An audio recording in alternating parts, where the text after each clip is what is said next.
She kissed my brother at my birthday, slow, deliberate, like a signature on a contract. My mother clapped. My father smiled. The entire backyard froze between laughter and horror, as if reality itself had forgotten how to breathe. I just stood there, gripping a glass of cheap champagne that suddenly tasted like metal.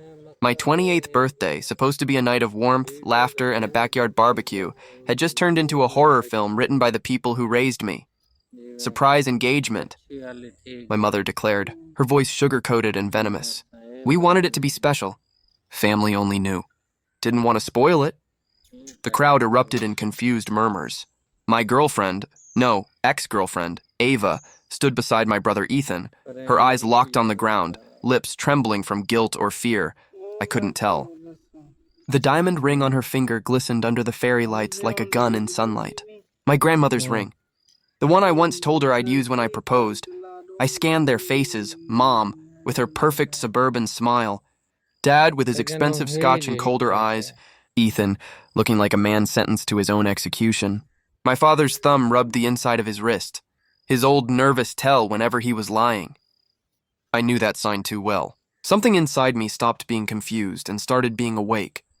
Just 3 weeks earlier, Ava had sent the text, "We need to talk." A day later, she said she was staying with friends. A week later, she went silent. I thought it was over, but not like this. Not in front of my parents, our neighbors, and half the people I'd known since high school. I felt everyone's eyes on me, the pitying stares, the awkward coughs, the half-whispered, "Oh my gods," from the wine moms near the fence. Mom raised her glass. "To real love," she said, looking straight at me. "The kind that lasts," I smiled back. Not because I felt calm, but because I had been waiting for this moment. Planning it. My hands didn't shake when I reached for the remote in my pocket. The projector behind me flickered to life, painting the wooden fence with light.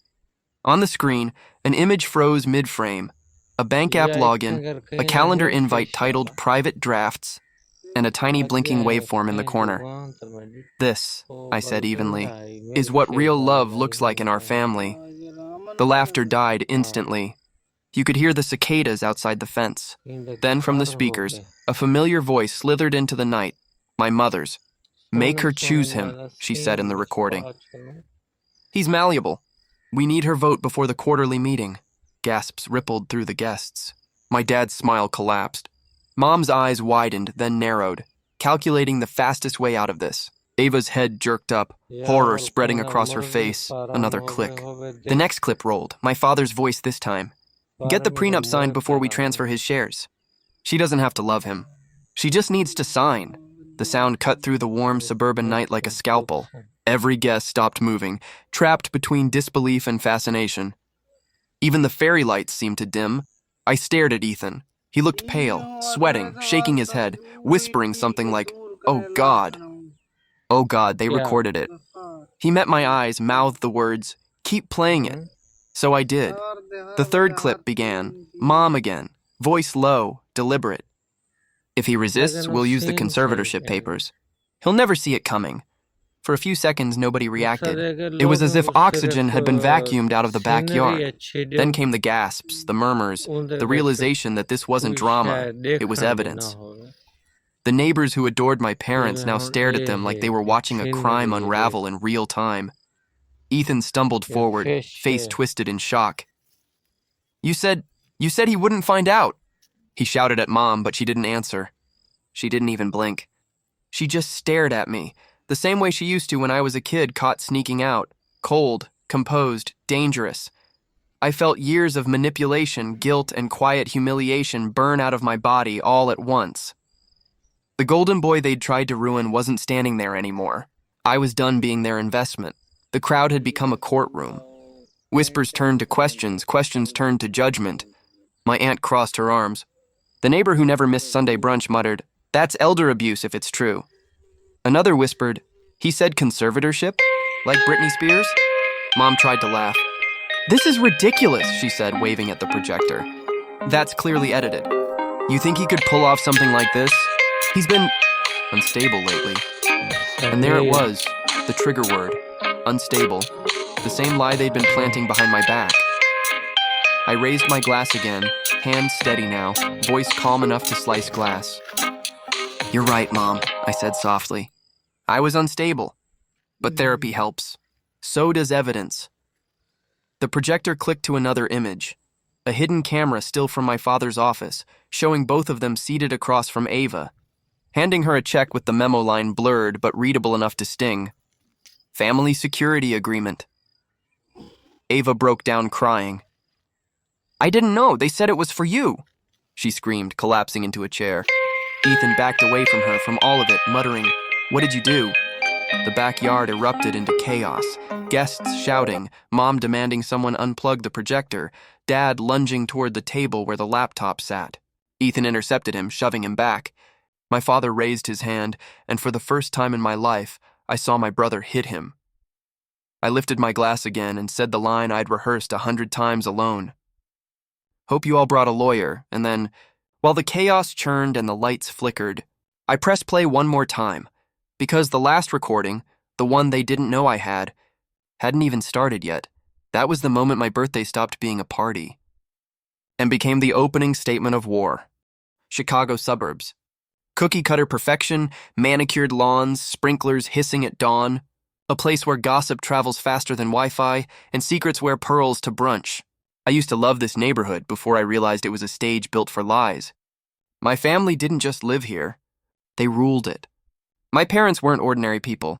They were suburban royalty. Dad, the self-made investor who never missed a golf weekend, and Mom, the smiling socialite who ran charity events like war campaigns. And me, their trophy son, the story they sold to every neighbor about hard work paying off. But behind the front doors, nothing was what it seemed. I built a small software company from scratch. Sleepless nights, instant ramen coding until my eyes burned. By 28, it was stable, profitable, mine. My parents never congratulated me. They just moved in, slowly, quietly, like termites. My mom offered advice on branding. My dad reviewed my contracts. Before long, their fingerprints were on everything. They started attending my board meetings like they were investors. They weren't, but they acted like it. We're just helping, Mom would say, flashing that saccharine smile that always preceded destruction. When Ava moved in, I thought things might change. She grounded me. She made the sterile walls feel human again. But Mom saw her as an acquisition, not a person. Within weeks, she brought matching towels embroidered with our initials, like she was branding us for ownership. Dad, ever the opportunist, offered to manage our taxes, and I was naive enough to let him. That's when the accidents started. The first was small, a calendar invite for a critical board meeting that never showed up in my inbox. I missed it. My absence allowed Dad to step in temporarily. Then came the mysterious wire transfer, $80,000 withdrawn from my account, signed by me, witnessed by a neighbor I'd never even met. When I questioned it, Mom cried, claiming I'd forgotten authorizing it during my burnout. The guilt worked. For a while, but something inside me whispered that I wasn't losing my mind. They were making me think I was. That's when I started collecting everything. Screenshots, ring cam audio, deleted messages, cloud backups. I learned how to breathe like a detective and smile like a victim. Ava noticed, of course. You're scaring me, she said once, clutching her phone. You record everything now. I told her I just needed proof. She didn't understand until the courier came. It was a gray morning when the envelope arrived. Heavy, official-looking, marked confidential, medical capacity evaluation. I hadn't been to a doctor in years. Inside were psychiatric notes. A diagnosis, hypomanic impaired judgment under stress, signed by a therapist I'd never met. The signature was neat, deliberate, and completely forged. At the bottom, a line read, Recommendation, initiate conservatorship for patient safety. I sat there staring at it for 10 minutes, unable to breathe. My phone buzzed. Mom, a text. You need rest. Here's our family attorney. He'll take care of everything. That was the moment I realized they weren't just sabotaging me, they were erasing me. I called Ethan. He didn't pick up. Then 30 minutes later, headlights flared across my driveway. He got out of his car, pacing like a man on the edge. They're pushing me, he said, voice trembling.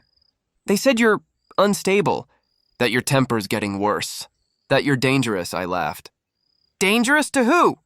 The Wi-Fi? He didn't laugh back. They said it's for your own good, that if something happens, they'll protect the company. I looked at him then, really looked. My brother, the one who used to steal my sneakers and make me laugh when I bombed a pitch in college, now standing there like a soldier taking orders. So why Ava?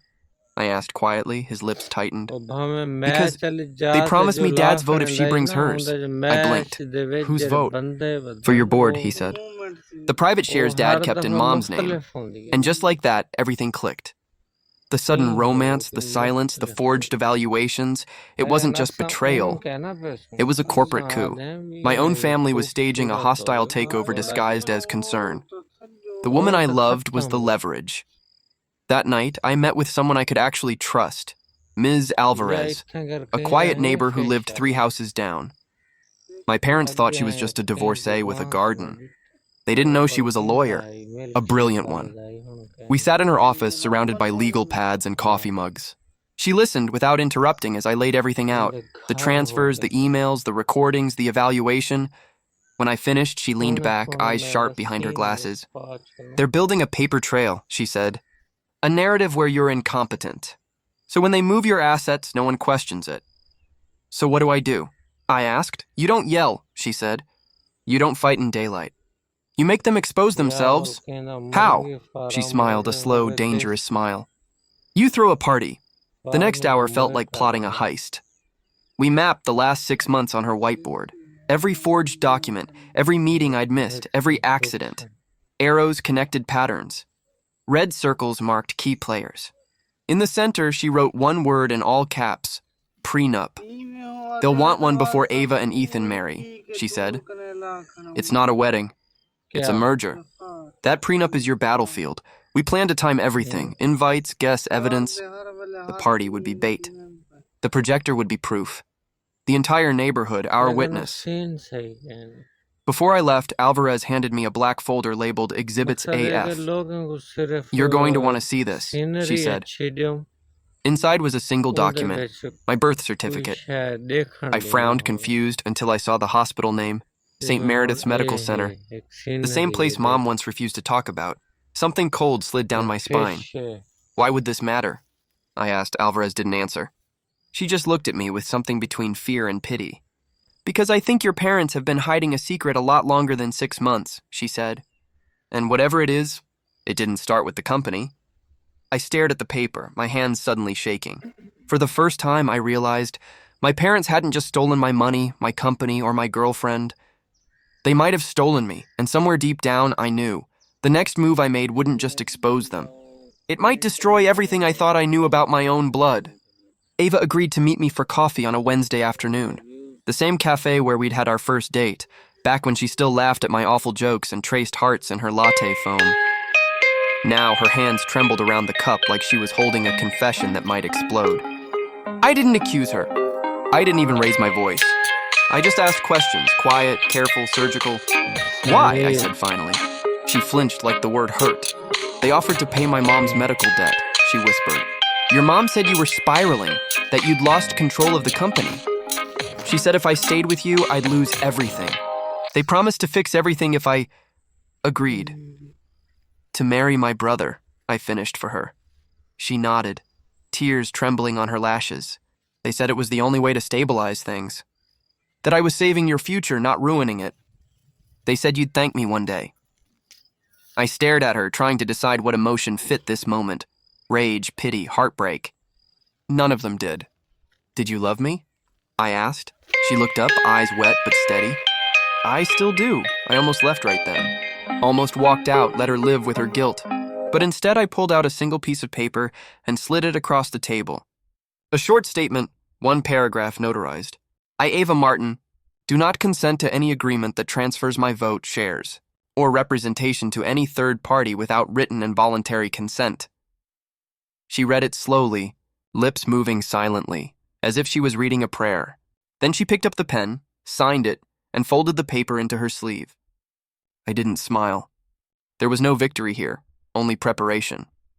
That night, I met with Alvarez. Her office smelled like burnt coffee and legal ink.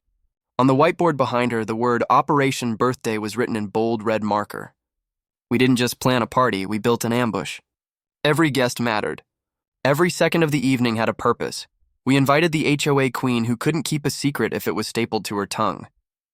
We invited my uncle's old friend, a retired judge known for quoting law like scripture. And, most importantly, we invited the one neighbor who live-streamed every suburban scandal to her 10,000 TikTok followers. The goal isn't embarrassment, Alvarez said. It's exposure. You're not trying to make them look bad. You're forcing them to reveal themselves publicly. That's the only way this sticks. We rehearsed every beat. When to play the recordings. When to reveal the emails. When to drop the legal bombshells. The projector, the audio, even the timing of Mom's toast all synchronized. It wasn't revenge. It was strategy, but Alvarez wasn't done. We'll need more than humiliation, she said. They're planning a marriage to legalize a transaction. So we hit them with their own paperwork. She pulled out a folder and slid it toward me. Inside was a document labeled prenuptial agreement. Our version, she said. Identical on the outside. But inside, it eats itself. Paragraph 7 was the dagger.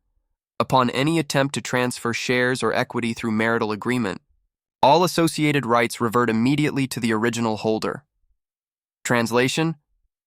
If they tried to pipeline my assets through a wedding, the pipeline would burst and everything would flow right back to me. The day before the party, I got a text from Ethan. Just a photo. The inside of Dad's locked desk drawer. 2 checkbooks. A folder marked estate, and a yellow sticky note, hospital, St. Meredith's, 1996.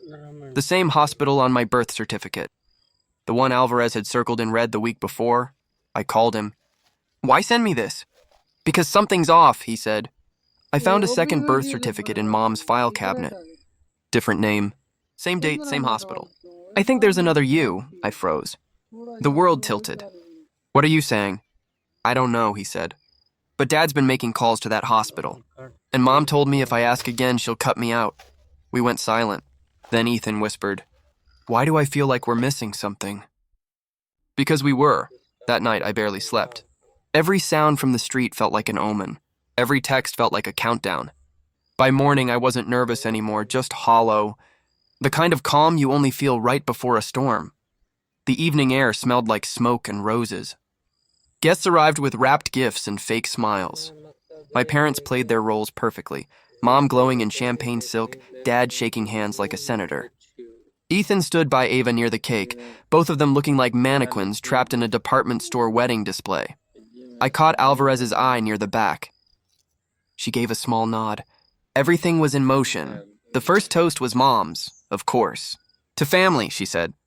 The only investment that truly lasts. Polite laughter. Champagne clinks. And then I noticed Ava's eyes flick toward the gate.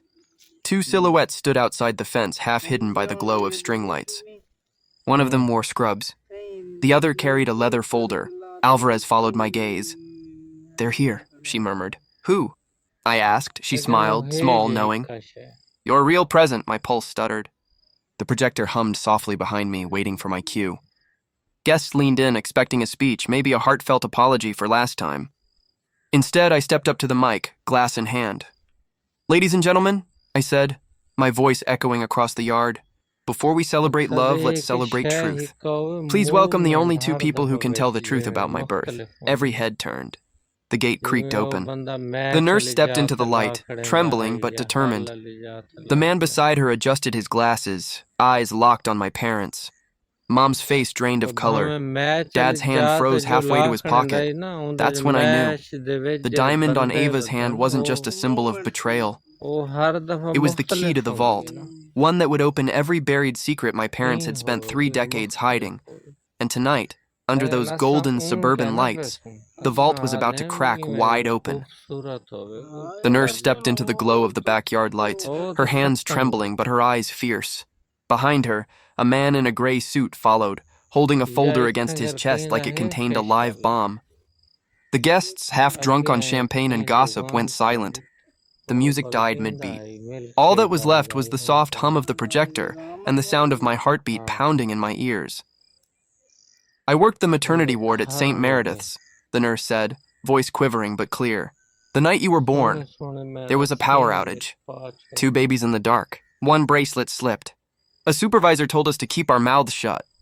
My mother's painted smile cracked like glass.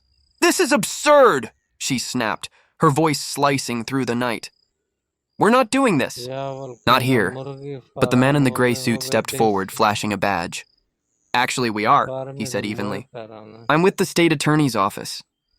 A gasp rolled through the crowd. "We have reason to believe a fraudulent conservatorship attempt was being orchestrated tonight, supported by falsified medical records, identity manipulation, and coerced marriage." Phones came out instantly, flashes, recording lights, whispers like fire in dry grass. My dad's face went pale. Mom's jaw tightened, her control unraveling in real time. Ethan stood frozen near the cake table, looking like he'd stumbled into a nightmare that was also his fault. Ava stared at the ground, trembling, mascara streaking her cheeks. Ms. Alvarez stepped forward, calm as ever, holding a stack of sealed envelopes. "Consider yourselves served," she said, handing one to my mother and another to my father. The sound of paper brushing paper was louder than thunder. Then, with the click of a remote, I brought the projector back to life. A spreadsheet illuminated the backyard fence, rows of wire transfers from my personal accounts to a shell company registered under my mother's maiden name. Each date aligned perfectly with the moments they'd claimed I was unwell or unfit to manage my finances. I heard the collective inhale of 50 people who'd come for a party and were now witnessing the destruction of a dynasty. The next clip hit harder. From my father's office recording, Dad's voice, steady, cruel, matter of fact. "Get him declared unfit, and we'll move the shares into a trust. Ethan and Ava Mary, we own the vote. He'll be grateful when it's over." Then Mom's voice, low and cold. "He's always been our investment." The crowd turned as one, their whispers now laced with disgust. My father's shoulders sagged, his perfect facade crumbling. Ethan covered his face with his hands, shaking his head. "I was going to go through with it," he said suddenly, stepping up to the mic, his voice trembling. I was, but then I heard that last line. "He's always been our investment." He turned to our parents, tears streaking down his cheeks. "He's not an investment. He's my brother." My mother let out a hollow laugh. "Bravo," she said mockingly. "Are we doing emotional theater now?" Ava stepped forward, pulling a folded sheet of paper from her sleeve, her signed declaration. "This isn't theater," she said, her voice breaking. "This is the truth. I signed this to undo what you made me do." She unfolded the document and read it aloud. Her hands trembled, but her voice stayed strong. Mom laughed again, sharper this time. "That paper means nothing," she hissed. Alvarez smiled, cool, deadly. "It's not the paper that matters, Mrs. Harlan. It's the timestamp. Signed before any marriage documents, before any conservatorship filing. Legally, that makes your entire plan void." In the kitchen, behind the untouched birthday cake, a single envelope waited under a white cloth, the prenup.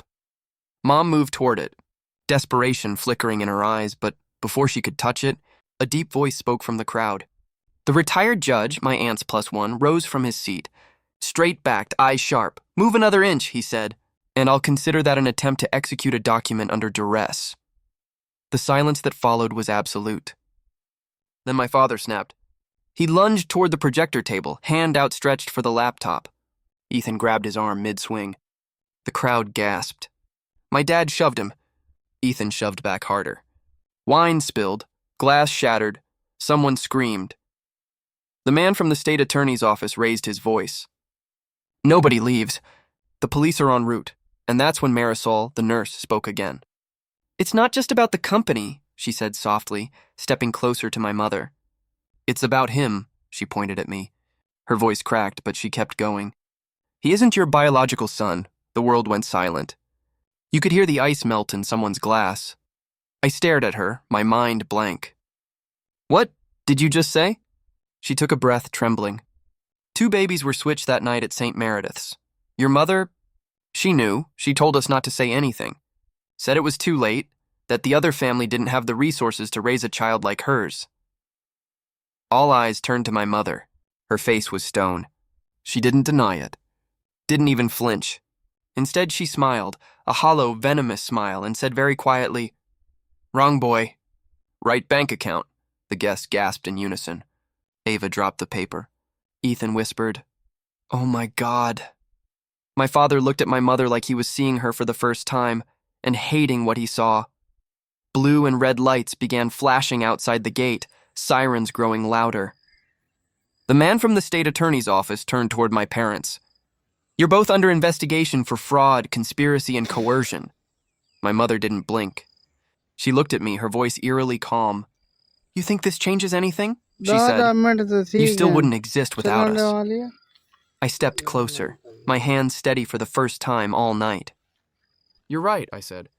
"But the difference is, you don't own me anymore." Police lights bled across the yard as officers entered through the gate. My neighbors filmed every second. My mother's empire, the perfect facade she'd built over decades, collapsed under the hum of sirens and the weight of her own arrogance. And as they led her toward the flashing lights, I realized something chilling. I hadn't just uncovered a family secret. I had detonated it. And the fallout was only beginning. The silence after the nurse's revelation was the kind that doesn't just fill the air, it takes it hostage. For a few seconds, even the cicadas outside stopped. My mother stood motionless, her champagne glass trembling in her hand. My father's face was blank, but his eyes betrayed him. They darted between the nurse, me, and the folder in the gray-suited man's hands like a trapped animal looking for an exit. The neighbors whispered, a collective murmur of disbelief breaking the night into sharp fragments. Then Ms. Alvarez lifted a final envelope from her briefcase. "Your Honor," she said, turning toward the retired judge who had witnessed the whole catastrophe unfold. "With your permission?" The judge nodded once solemnly. I stepped forward, heart thudding, and opened the envelope. Inside was a single sheet, thin, clinical, and world-ending. "This," I said, my voice barely above a whisper, "is a certified DNA test, conducted 2 weeks ago. It compares my DNA to a sample collected legally from a nursing home resident in Indiana." I unfolded it slowly. "A woman who's been searching for her son for 29 years. Gasps rippled through the guests like a physical wave. Alvarez took the paper gently from my hands, reading aloud the part that mattered most. Probability of maternity, 99.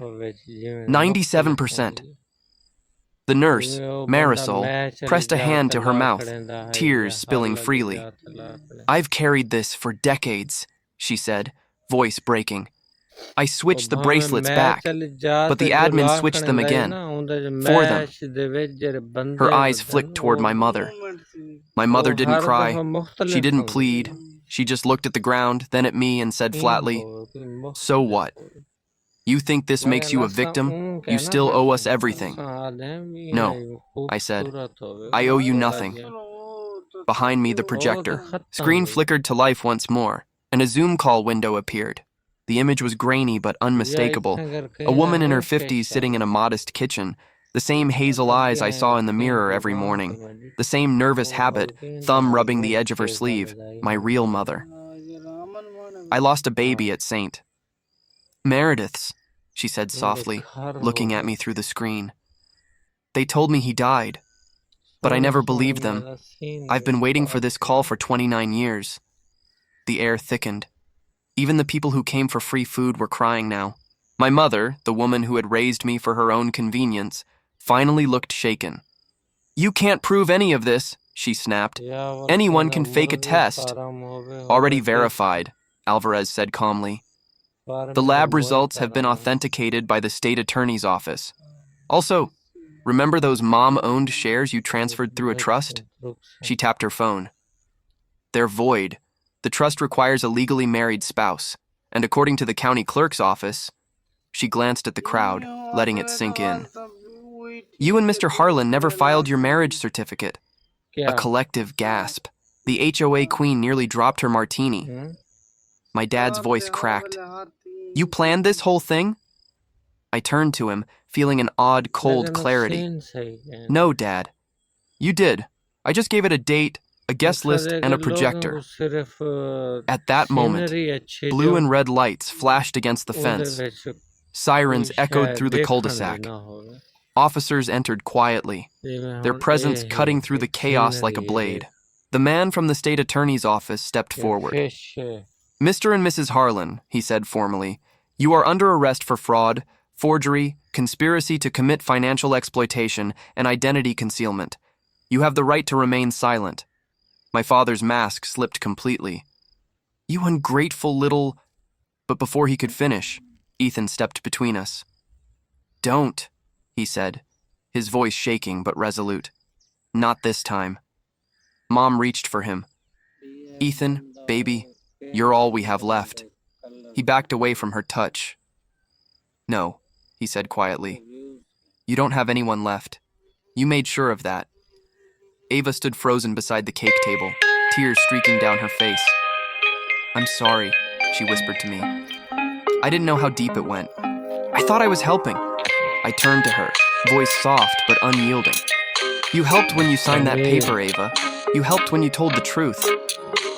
I reached into my jacket and pulled out one final document, holding it up for everyone to see. "This," I said, "is a mutual rescission agreement, recorded this afternoon. Any engagement, arranged or implied, is void, and Ava doesn't have to choose between brothers because there's no triangle left to exploit." The guests murmured, caught between shock and relief. My mother's empire was collapsing in real time, and she couldn't stop it. "You didn't just try to steal my company," I said, stepping closer to them as officers began reading their rights. "You tried to steal my life. Twice." Alvarez pressed another button on the projector remote. A final audio clip filled the air. My father's voice, panicked, recorded days earlier. "If this doesn't work," he hissed to my mother, "we tell him the other thing, the trust clause, the clause that kills him. He can't inherit because he's not ours." Alvarez stopped the clip and faced the officers. "Consider that clause dead." They led my parents across the lawn, past the cake, the guests, the shattered image of perfection they'd spent decades manufacturing. The same neighbors who once admired them now filmed every second, their whispers sharp with betrayal. As they reached the gate, my mother turned to me one last time. "You think this will make you happy?" she spat.